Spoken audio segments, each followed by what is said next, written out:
नमो अरियन्ताणं नमो सिद्धाणं नमो आयर्याणं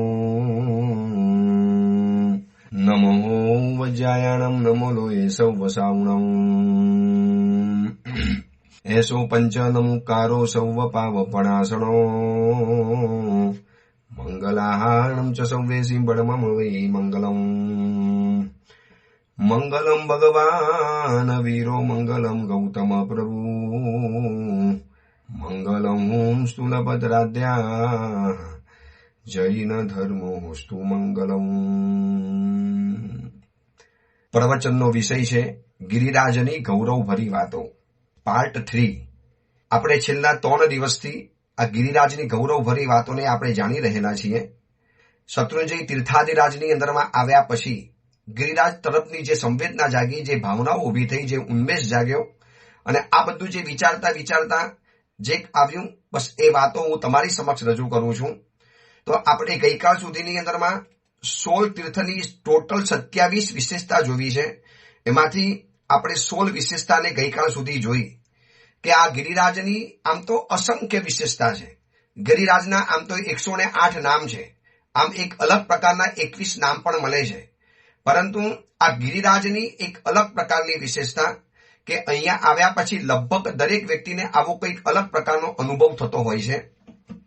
તો 17 નંબરની અંદરમાં આ તીર્થ છે, ઉર્જા તીર્થ છે। 16મા નંબરમાં છેલ્લું આપણે જોયેલું હતું, આ તીર્થ એટલે ઉલ્લાસ તીર્થ છે। અહીંયા આવ્યા પછી દરેક વ્યક્તિના હૃદયનો એક ઉલ્લાસ વધી જાય, ચહેરા ઉપરની રોનક બદલાઈ જાય, મુખ ઉપરનું એક હાસ્ય પેદા થઈ જાય, ચહેરા ઉપર એક ભવ્ય પરંપરાને પ્રાપ્ત કરવાનું એક તેજ પેદા થઈ જાય, કારણ કે ઉલ્લાસ તીર્થ છે, જીવ ઉલ્લસિત બની જાય। અહીંયા આવ્યા પછી એવી વ્યક્તિઓને જોઈ છે કે જે ઘરની અંદરમાં ડિપ્રેશનમાં હતી, ઘરમાં ટેન્શનમાં હતી, ઘરમાં પરિવારથી કંઈક પરેશાન હતી, પણ અહીંયા અઠવાડિયું રહ્યા, 4 મહિના ચોમાસું કર્યું, 50 દિવસ રહ્યા, ઉપધાન કર્યો, છરીપાલી સંઘની અંદરમાં રહ્યા અને મન એવું પ્રસન્ન થઈ ગયું, એવું ખુશખુશાલ થઈ ગયું, કારણ કે આ ગિરિરાજ એટલે ઉલ્લાસ તીર્થ છે। ભલભલી વ્યક્તિઓના હૃદયની અંદરમાં ઉલ્લાસ પેદા કરીને 17મા નંબરમાં આ તીર્થ છે ઉર્જા તીર્થ। ઉર્જા એટલે એક પાવર, અંદરથી એવી ઉર્જા પેદા કરે, એવો એક અંદરથી ઉછાળો પેદા કરે કે શું કરી નાખું આ ગિરિરાજ માટે, મારા ધર્મ માટે, મારા પરિવાર માટે, મારા જીવન માટે। ગમે એવી જીવનમાં ભૂલ થઈ ગઈ હોય, નિરાશ થઈ ગયો હોય, પણ આ ગિરિરાજની અંદરમાં આવ્યા પછી તળેટીની અંદરમાં રહે એવા જો કેટલાય ભવ્ય પ્રસંગો બની ગયા છે। ચંદ્રશેખર રાજા, આ બાજુ સૂરજકુંડની અંદરમાં જે રાજા મરઘા બની ગયા હતા, તો એને પણ પોતાના જીવનની અંદરમાં ઉર્જા આવી અને આખું જીવન બદલી નાખ્યું છે। એવી રીતે કરોડો મુનિઓ જો મોક્ષની અંદરમાં ગયા, ક્યાં એવા ભણેલા ગણેલા મુનિઓ હતા, હજી ગઈકાલ સુધી પોતાના રાજા માટે યુદ્ધ લડતા હતા। દ્રાવિડ અને વારીખિલ્દના જેટલા સૈનિકો હતા અને 10 કરોડ મુનિઓની સાથે અહીંયા મોક્ષની અંદરમાં ગયા। એક ઉર્જા પેદા થઈ તો ને આ ગિરિરાજ એટલે એક ઉર્જાનું પાવર હાઉસ છે, આપણી જિંદગીની બેટરીને રિચાર્જ કરી આપે એવી ઉર્જા એમની પાસે છે। તમે ખુલ્લા પગે જાઓ, યાત્રા કરો અને યાત્રા કરતા કરતા કરતા જે એક ચાર્જેબલ આ ભૂમિ છે, ઘણી વખત એવું થાય છે કે કાપડના પણ મોજા પહેરીને આવે છે, આ દ્રશ્ય થોડુંક ઓછું ગમે। અહીંયા એવા કાંકરા નથી કે જે તમારા પગમાંથી લોહી લુહાણ કરી દે, અને એકાદ કાંકરો વાગ્યો તો એમાં શું વાંધો છે, આ તો સિદ્ધત્વનો ભવ્ય સ્પર્શ છે। એ આપણને સ્પર્શ કેવી રીતે મળે? તો ઉર્જા પ્રાપ્ત કરવી હોય તો ખુલ્લા પગે જાઓ, ગિરિરાજનું સાનિધ્ય પ્રાપ્ત કરો, વધુમાં વધુ ગિરિરાજના સાનિધ્યની અંદરમાં રહો અને પછી જુઓ કેવી ઉર્જા પેદા થઈ જાય છે। 18મા નંબરમાં આ ગિરિરાજની વિશેષતા છે ઉત્તમ તીર્થ છે, સર્વોત્તમ, તીન ભુવનમાં તારક તુમ સમ કો નહીં। શ્રીમંતર પરમાત્મા પણ એની ઉત્તમતાના વખાણ કરે છે। આના મંદિરો ઉત્તમ, પરમાત્માની પ્રતિમા ઉત્તમ, એના ઉદ્ધાર કરનારી વ્યક્તિઓ ઉત્તમ, એનું એક એક વસ્તુઓ ઉત્તમ છે। મધુરાધિપતે રખિલમ મધુરમ, અહીંયા યાત્રા કરનારા આવનારો પણ ઉત્તમ છે, અહીંયા ડોલીના ઉપાડીને લઈ જનારા ડોલી વાળા પણ ઉત્તમ છે, બધા જ ઉત્તમ છે, કોઈ અધમ નથી। ઠીક છે, કોઈ સંસ્કાર વશ કદાચ ગલતી અને ભૂલ કરી બેસે, પણ આપણે તો બધાને ઉત્તમ જ ગણીએ છીએ। આ તીર્થની ધૂળ પણ ઉત્તમ છે, આ તીર્થનો એક એક કંકર પણ ઉત્તમ છે, આ તીર્થની ધજા, આ તીર્થને સ્પર્શીને આવતી હવા પણ આપણા માટે ઉત્તમ છે। એમ લખ્યું છે શત્રુંજય મહાત્મ્યમાં કે આ તીર્થનો સ્પર્શ, પડછાયો જે પશુ પંખી કે માનવ ઉપર પડે છે એનું પણ કલ્યાણ થઈ જાય છે। કેવી ઉત્તમ એની છાયા હશે, કેવો ઉત્તમ એનો પ્રભાવ રહેલો હશે. તો 18મા નંબરની અંદરમાં આ ગિરિરાજ ઉત્તમ તીર્થ છે. નંબર 19, આ તીર્થની 19મા નંબરની વિશેષતા છે. આ તીર્થ એટલે ભક્તિ તીર્થ છે. અહીંયા ભક્તિનું ઘોડાપૂર જોવા માટે મળે. કોઈ ગોચી પાણીની ભક્તિ કરે, કોઈ વૈયાવચની ભક્તિ કરે, કોઈ સુપાત દાનની ભક્તિ કરે, કોઈ ચડાવા બોલીને ભક્તિ કરે, કોઈ ગિરિરાજને હીરા માણેક મોતીથી વધાવીને ભક્તિ કરે. નકરું ભક્તિનું ઘોડાપૂર તળેટીમાં અને ગિરિરાજના 3600 થી વધુ પગથિયાની અંદરમાં જોવા માટે મળે. આજના દાદાના દરબારની અંદરમાં જાણે કે ભક્તિનું પ્રચંડ પૂર આવેલું હોય. કોઈ રડે, કોઈ હસે, કોઈ ગાય, કોઈ ઝૂરે, કોઈ હાથ લાંબા કરે, કોઈ ખમાસ ના આપે. સવારના પોરમાં જ્યારે જતા હતા ત્યારે જોયું છે ગિરિરાજના આદિનાથ ભગવાનના દરબારની અંદરમાં એક પૂજારીજી છે જેનું નામ છે હસમુખભાઈ. રોજ ઉભા 108 ખમાસના આપે છે. મેં તમને ગઈકાલે કીધેલું ને પાલીતાણાના પ્રવીણભાઈ છેલ્લા કેટલા વર્ષોથી અખંડ યાત્રા કરે છે. એવી રીતે આ તીર્થની ભક્તિની હું તમને શું વાત કરું. આ તીર્થની જ્યારે પહેલી યાત્રા કરે લગભગ બધાને પગમાં ગોટલા ચડે. અમે તો છે ગિરનારથી વિહાર કરતા અહીંયા આવ્યા. થાકેલા તો હતા જ, સુપર સ્પીડમાં વિહાર કર્યા અને એવા પહેલી યાત્રા કરી. એવા ગોટલા દુખવા મળ્યા. યાર કલ યાત્રા કેસે કરેંગે, મનમાં ડાઉટ હતો. અને ત્યાં 2 ભાઈઓ આવ્યા, અજય અને વિજય નામના. બોલે ગુરુદેવ પગ દબાવા છે, અમે માલિશ વાળા છીએ. હું ભાઈ તમે કેવી રીતે આવી ગયા? સાહેબ અમારી ડ્યુટી છે, અમે સાધુ ભગવંતોની આવી રીતે ગિરિરાજની યાત્રા કરીને આવનારા મહાત્માઓની સેવા કરીએ છીએ. પછી હું ચાર્જ શું લો છો? સાહેબ કોઈ ચાર્જ નહીં. એસા ક્યો? પછી એમને જે વાત કરીને ખરેખર લાગ્યું કે શું લોકોની ભક્તિ છે. કેતનભાઈ દલીચંદ મહેતા મુંબઈ બોરીવલી ગીતાંજલિની અંદરમાં રહે છે અને એમને આ કેટલાય વર્ષોથી લાભ લઈ લીધો છે કે પાલીતાણામાં જેટલા પણ સમણ ભગવંતો છે એમની પગચંપી કરવી હોય, એમની સેવા કરવી હોય, ગોટલા ઉતારવા હોય, પગમાં દુખાવો હોય, માલિશ કરવી હોય, એમને આખો દિવસનું આ એક જ કામ, બીજો કોઈ કામ નથી કરતા, કોઈ બિઝનેસ નહીં. અને એનું સંપૂર્ણ લાભ, એના પગાર વગેરે ચૂકવવાનો સંપૂર્ણ લાભ આ કેતનભાઈ દલીચંદજી મહેતાએ લાભ લીધેલો છે. આવા તો કેટલાય પછી તો પરિચયની અંદરમાં આવ્યા. એમના જ પરિવારની બહેનો સાધ્વીજી ભગવંતની ભક્તિ કરવાની અંદરમાં જાય. રોજ અલગ અલગ ધર્મશાળામાં જવાનું, મહાત્માઓની ભક્તિ કરવાની અને પગ એવા ફ્રેશ કરી દે એમ થાય કે આપણે બીજા દિવસે 5 યાત્રા કરી શકીશું.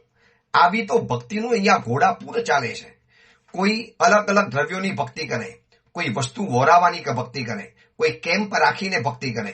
જ્યાં જ્યાં નજર પડે ત્યાં ભક્તિ સિવાય કશું જ જોવા નથી મળતું. બસ ગિરિરાજમાં આવો એટલે ભક્તિના ઘોડાપૂરમાં આપણે પણ તણાયા વગર નથી રહેતા. જ્યારે પણ ગિરિરાજમાં આવો ત્યારે આવા ભક્તિના ઘોડાપૂરમાં એક તણાવા જેવું છે, સ્નાન કરવા જેવું છે. હમણાં મહાકુંભ ગયો.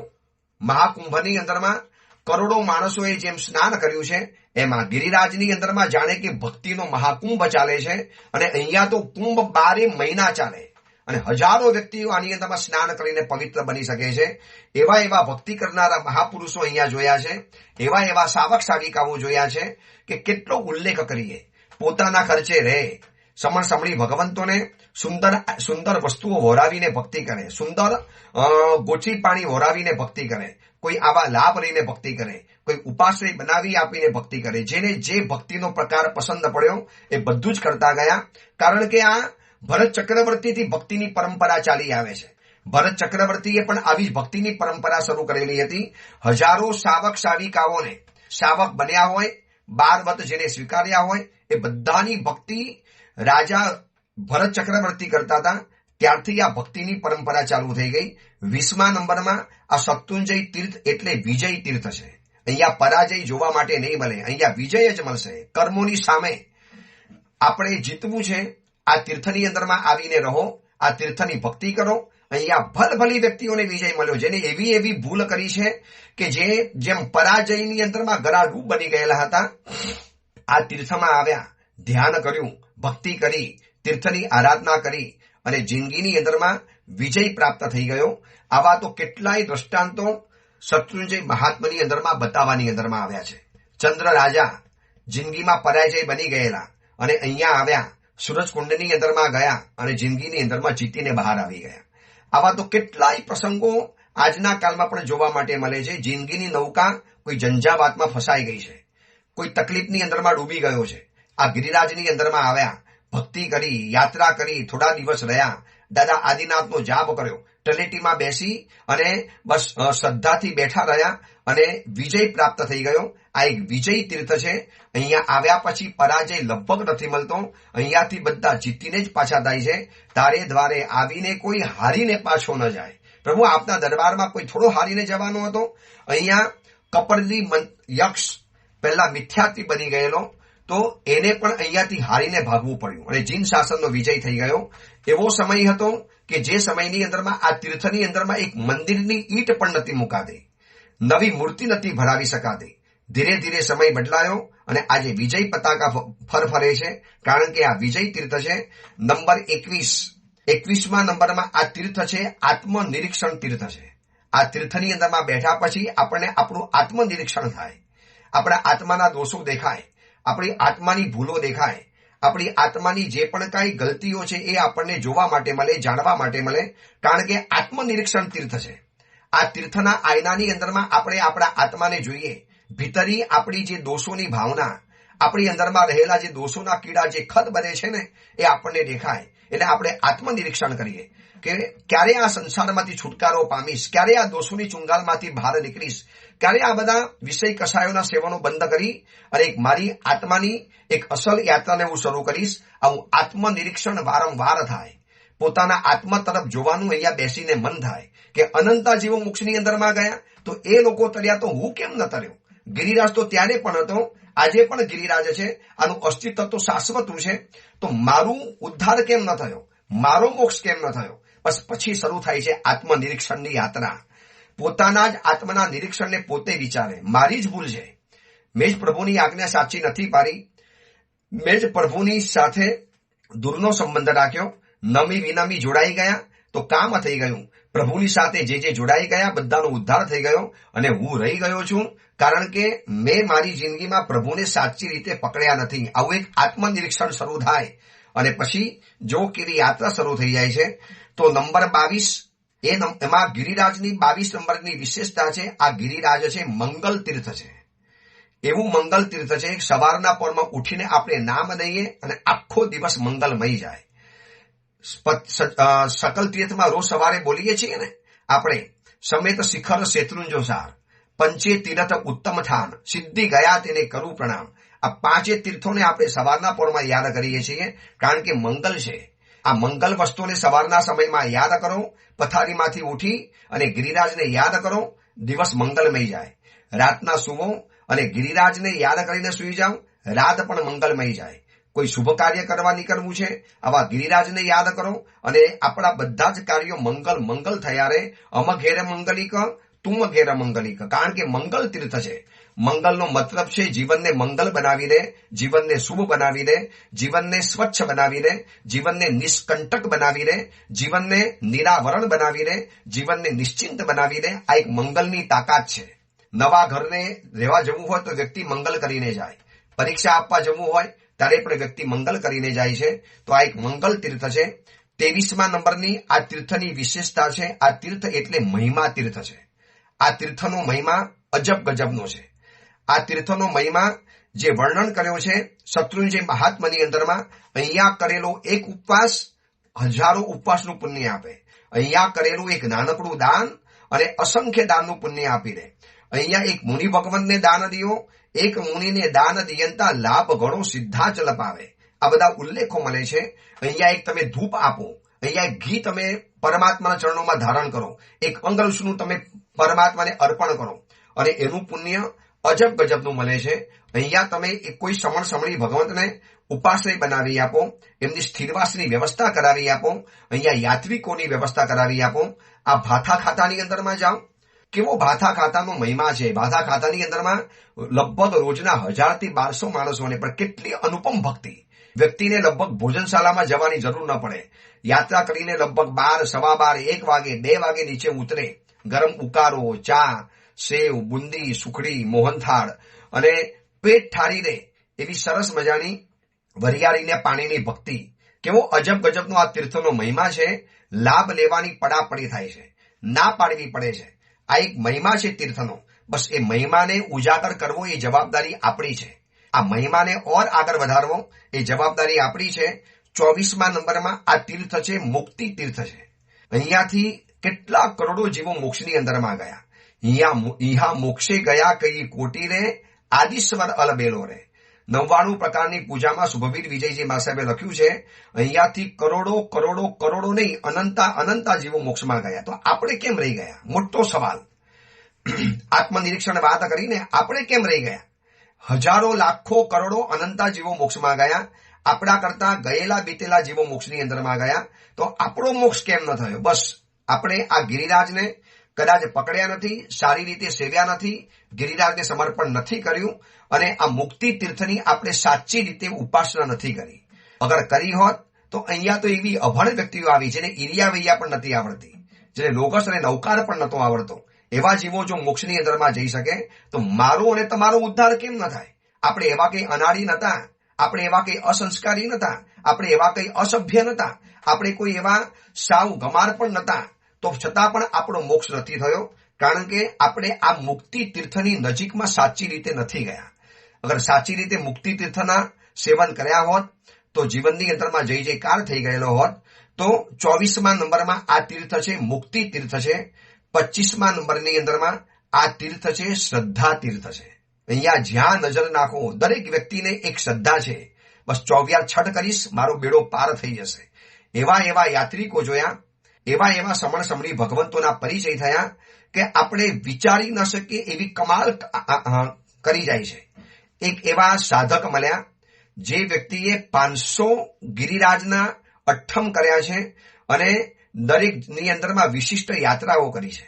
એક એવા સાવક ભાઈનો પરિચય થયો, જાણવા માટે મળ્યું કે એમને 6 ગાઉની 99 યાત્રા કરી છે. 6 ગાઉની. વિચારી લેજો, ગિરિરાજની આ 99 કરવી પણ ટપ છે, તો 99 યાત્રા 6 ગાઉની કેવી રીતે કરી હશે? શું એ લોકોને શ્રદ્ધા હશે? શું થાક નહીં લાગતો હોય? આજે પણ જેટલા પણ દિવસ જઈએ ને, કોઈને કોઈ સમણી ભગવાન, કોઈ સાવક સાવિકા ખમાસના આપતા આપતા એક પગથિયે ઉપર ચડે છે. ગિરનારમાં પણ આ દ્રશ્ય જોયેલું હતું, અહીંયા પણ જોયું. 3600 થી વધુ પગથિયા ખમાસના આપતા આપતા ઉતરવું અને ખમાસના દેતા દેતા ચડવું. થાક તો લાગે, શરીર થાકીને ચૂર બની જાય, પણ શ્રદ્ધા છે. યાત્રા કરતા કરતા 70 વર્ષના, 75 વર્ષના, 80 વર્ષના સાધ્વીજી ભગવાન ચડતા જોયા. એક સમણ મહાત્મા જોયા, વૃદ્ધ મહાત્મા મને શાંતિનાથના દેરાસરમાં મળ્યા. મેં જયારે ગિરિરાજની યાત્રા શરૂ કરી ત્યારે સવારે તલેટીમાં હતા અને હું યાત્રા કરીને પહોંચી ગયો. બધું જ મારું ચૈત્યમનન થઈ ગયું. 2 કલાકનો જાપ પતી ગયો અને નીચે ઉતરતો હતો ત્યારે શાંતિનાથના દેરાસર ગાડે મને મળ્યા. મેં કીધું મહાત્મા હમણાં પધારે? આપ તો તલેટીમાં હતા, યાત્રા કરવા પધાર્યા? હા સાહેબ યાત્રા કરું. નું સાહેબ કેટલી ઉંમર? મને કે 77 વર્ષની ઉંમર છે. નું સાહેબ ડોલી વગેરે શેના માટે ડોલી કરવાની? આ ગિરિરાજ છે. શ્રદ્ધા જોજો, શ્રદ્ધાનો રણકો. અહીંયા મોક્ષે એમનેમ જવાય છે? તકલીફ થોડી સહન કરવી પડે. 77 વર્ષે 2 થી 2.5 કલાક તીર્થની યાત્રા કરે છે, ચડતા લાગે છે. નું સાહેબ ઉતરતા? મને કે ઉતરતા 2 કલાક પાક્કા. હવે જે વ્યક્તિને ચડતા 2-2.5 કલાક થાય, ઉતરતા 2 કલાક થાય, તો 4.5 કલાક તો એમના ચડવા ઉતારવામાં ગયા. તો પછી અહીંયા કેટલું બેસતા હશે? નું સાહેબ કેટલું બેસશો? મને કે બસ દાદા બેસાડશે એટલું બેસીશ. દાદા કહેશે જાઓ એટલે જવાનું. બસ આ શ્રદ્ધા છે. શું શ્રદ્ધાના રણકાર નીકળે આ બધી વ્યક્તિઓના મોઢામાંથી? આપણને તો એમ લાગે આપણે તો સાવ ગરીબ છીએ શ્રદ્ધાના ક્ષેત્રની અંદરમાં. 24 છઠ વાળા, અઠ્ઠમ વાળા, યાત્રાઓ વાળા, આમ લાગે કે એક છે ને આમ ગિનિસ બુકની અંદરમાં લખી શકાય એવી ઘોર તપસ્યાઓ કરનારા અહીંયા લોકો જોયા છે. અહીંયા એવી વ્યક્તિઓ મળી છે, અહીંયા એવા લોકોનો પરિચય થયેલો છે. એવા સાધકો મળ્યા, ક્યાંકથી એવા સમાચારો મળ્યા અને આ જાણતા જાણતા એમ લાગે દિલ તરબતર બની જાય. શું શ્રદ્ધા છે લોકોને? થાક નહીં લાગે? શું ભૂખ નહીં લાગે? પગમાં દુખાવો નહીં થતો હોય? બધું જ થાય છે. પણ શ્રદ્ધા જ્યાં આવે છે ત્યાં પછી બીજી કોઈ જ વાત નથી આવતી. શ્રદ્ધા જે સાહસ પેદા કરે છે ને, એ પછી અવનવા સાહસ જીવનની અંદરમાં કરાવી આપે. આ શ્રદ્ધા તીર્થ છે. શ્રદ્ધા વિના કોણ અહીંયા આવે રે ભાઈ? અહીંયા શ્રદ્ધા વગર તો કોણ આવવાનું હતું? અનુપમા દેવી અહીંયા યાત્રા કરવા માટે આવેલા હતા. ગિરનારની અંદરમાં પહેલા યાત્રા કરવા ગયા, વસ્તુપાલ અને તેજપાલ અને અનુપમા દેવી અને લલિતા દેવી. અને ત્યાં નેમનાર પરમાત્માની ભક્તિ કરતા કરતા કરતા કોણ જાણે શું ભાવ આવી ગયો અને શરીર ઉપર પહેરેલા 32 લાખ રૂપિયાના સુવર્ણના અલંકારો ગિરનારના નેમનાથના ચરણોની અંદરમાં ધરી લીધા. અને વસ્તુપાલ તેજપાલે આ જોયું, કાંઈ વાંધો નહીં, સરસ મજાની ભક્તિ કરી છે, અને બરોબર નીચે ઉતરી વળી પાછા નવા 32 લાખના અલંકારો આપી પણ દીધા કે તમે મહામંત્રીની પત્ની છો, આવા ખાલી ખાલી ન રહેવાય. પછી સંઘ સાથે આવ્યા ગિરનારથી ગિરિરાજમાં, શત્રુંજય તીર્થમાં. વળી ગિરિરાજમાં આદિનાથ ભગવંતને જોયા, વળી અંદરથી રહેવાયું નહીં, એટલે નવા બનાવેલા 32 લાખના ઘરેણા વળી પાછા અહીંયા ચડાવી દીધા અનુપમા દેવીએ. એમનું જોયા પછી લલિતા દેવી હતી, એમને પણ મન થયું ચલો હું પણ ચડાવી દઉં, એમને પણ 32 લાખના ઘરેણા ચડાવી દીધા. આને જોયા પછી એમની સાથે એમની જે દાસી આવેલી શોભના દાસી, એને પણ 1 લાખ રૂપિયાના ઘરેણા પહેરેલા હતા, તો એને પણ ધરાવી દીધા. આ શાવક એક દ્રશ્ય જોવે છે, દેવગીરીનો એક ધાઈ નામનો શાવક આવેલો હતો, એને આ દ્રશ્ય જોયું જિનાલયમાં બેઠા બેઠા. ધન્ય હોજો આ અનુપમા દેવી અને લલિતા દેવીને, ધન્ય હોજો દાસી શોભના દેવીને, તો હું ન કરી શકું? અને એને પણ પોતે પોતાના પહેરેલા 9 લાખ રૂપિયાના અલંકારો દાદા આદિનાથના ચરણોની અંદરમાં ધરાવી દીધા. કેમ આવું થાય છે? શ્રદ્ધા તીર્થ. પછી નહીં મળે તો મને કોણ નવા કરાવી આપશે? પછી શું થશે? આગળ પાછળનો વિચાર ન કરાવે એનું નામ છે શ્રદ્ધા. યા હોમ કરીને કૂદી પડો, ફતે આગળ મળવાની જ છે. આવી શ્રદ્ધા જ્યારે આવે ત્યારે એના જે પ્રભાવ અને જીવનમાં જે ચમત્કાર થાય છે ને, ત્યારે જીવનમાં ચમત્કાર થાય. આપણે એમ કહી દઈએ કે મને જીવનમાં ચમત્કાર બને. દોસ્તો, પહેલા આપણે શ્રદ્ધાની અંદરમાં જવું પડશે. આ શ્રદ્ધા તીર્થ છે. અહીંયા આ લોકો કેવી રીતે કરી શક્યા છે? 6 ગાઉની 99 યાત્રા કોઈ મગજમાં બેસી શકે? 6 ગાઉની 99 યાત્રા, એ પણ થોડા દિવસોમાં પરિપૂર્ણ કરવાની, એ પણ છઠ અઠમની સાથે પરિપૂર્ણ કરવાની. How possible? કેવી રીતે થઈ શકે? બસ થઈ શકે છે શ્રદ્ધા અગર તમારી પાસે હોય તો. નંબર 26, આ શત્રુંજય ગિરિરાજ એટલે કે વિસ્મય તીર્થ છે. આ તીર્થની અંદરમાં એવા વિસ્મયો જોયા. એક સમજી રાખજો, સંસારના ક્ષેત્રનું પરાક્રમ કરે અને ત્યાં જે થાય એને આશ્ચર્ય કહેવાય. અને અધ્યાત્મના જગતની અંદરમાં જે પરાક્રમ કરે ને, આપણને જે અંદરથી ભાવ ઉભો થાય, અને વિસ્મય કહેવાય છે. 10 ઓવરની અંદરમાં સેંકડો રન જોડી નાખે અને મેચને જીતાડી આપે, આ એક આશ્ચર્ય છે. પણ આ તીર્થની અંદરમાં વિસ્મય છે. નાના નાના બાળકો તીર્થની યાત્રા કરે, વિસ્મય. મોટી ઉંમરના સમણી ભગવંતો યાત્રા કરે, વિસ્મય. અહીંયા પૈસાની સામું નથી જોતા, અને કરોડો રૂપિયા બસ આદિનાથ ભગવાનના નામે વાપરીને આવી જાય છે શુભ ક્ષેત્રની અંદરમાં, અનુકંપામાં, જીવદયાની અંદરમાં. આપણે આ પાડીટણાની અંદરમાં શું કામ નથી કરતા એ સવાલ છે. અજૈનોના ઘરની અંદરમાં કીટ પહોંચાડીએ છીએ, આજુબાજુની સ્કૂલોની અંદરમાં બાળકોને અનુકંપા દાન પહોંચાડીએ છીએ, એ લોકોને સ્કૂલની બધી જરૂરિયાત પરિપૂર્ણ કરીએ છીએ. આ ગિરિરાજની અંદરમાં ડોલીવાળાઓની પણ ભક્તિ કરવામાં આવે છે. આ ગિરિરાજના એક કર્મચારીઓની ભક્તિ કરવામાં આવે છે. આજુબાજુની અંદરમાં જેટલા પણ નાના નાના ગામ છે એની અંદરમાં કેટલાય યુવકો ભેગા થઈ અને અદ્ભુત કાર્ય કરી રહેલા છે. ગામના સંસ્કરણનું, ગામને સુખી બનાવવાનું, ગામને સમૃદ્ધ બનાવવાનું, ગામને ગોકુર્યું ગામ બનાવવાનું, આ બધું જ ચાલે છે. આ જોઈને આપણને વિસ્મય થાય. કેવા ગિરિરાજના કાર્યો થાય છે. ગિરિરાજને અનુલક્ષીને એક દાદા આદિનાથ ભગવાન કેન્દ્રમાં છે, અને એને અનુલક્ષીને કેટલા બધા શુભ કાર્યો થતા હોય છે. આ એક વિસ્મય તીર્થ છે. અને 27મા નંબરમાં અંતિમ આ શત્રુંજય તીર્થ એટલે કે પરાક્રમ તીર્થ છે. અહીંયા એવા પરાક્રમો થયેલા છે. જૂના સમયનો એક ઇતિહાસ મળે છે. એક જ ઘટના બતાવી દઉં. વિક્રમ સંવત 1916ની આ ઘટના છે. 1960માં આ પાલીટણાનો ઠાકોર હતા રાજા માનસી. હવે કોણ જાણે એમને શું એક મનમાં ભાવ આવ્યો કે કમતી સૂજી કે બૂટ અને સિગરેટ સાથે એમને યાત્રા કરવાનું શરૂ કર્યું. હોહા મચી ગઈ જૈન સંઘની અંદરમાં. ભૈયા આ રાજાને અટકાવવો પડશે, પણ રાજા માનવા તૈયાર નહીં, અહંકારી. અને એમાં જી હજુરિયાએ કાન ભર્યા, અને એમાં રાજાએ વળી પાછી એવી ભયંકર જાહેરાત કરી કે ભાઈ અંગાસા પીર છે, ત્યાં તમે કોઈ બલિનો વધ આપજો, અને એનું લોહી હું આદિનાથ ભગવાનની પ્રતિમા ઉપર છાંટી બતાવીશ.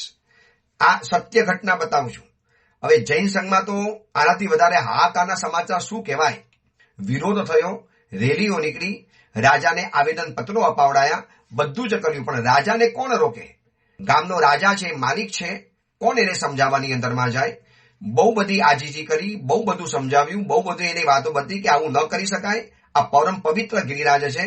પરંતુ એકના બે થવા તૈયાર નહીં.